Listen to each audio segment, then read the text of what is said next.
You ask Tiger to solve. This deals with linear equations with one unknown.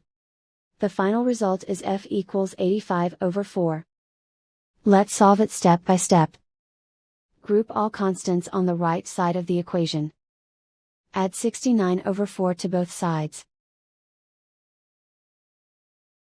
Combine the fractions. Combine the numerators. Reduce the zero numerator. Simplify the arithmetic. Convert the integer into a fraction. Combine the fractions. Combine the numerators.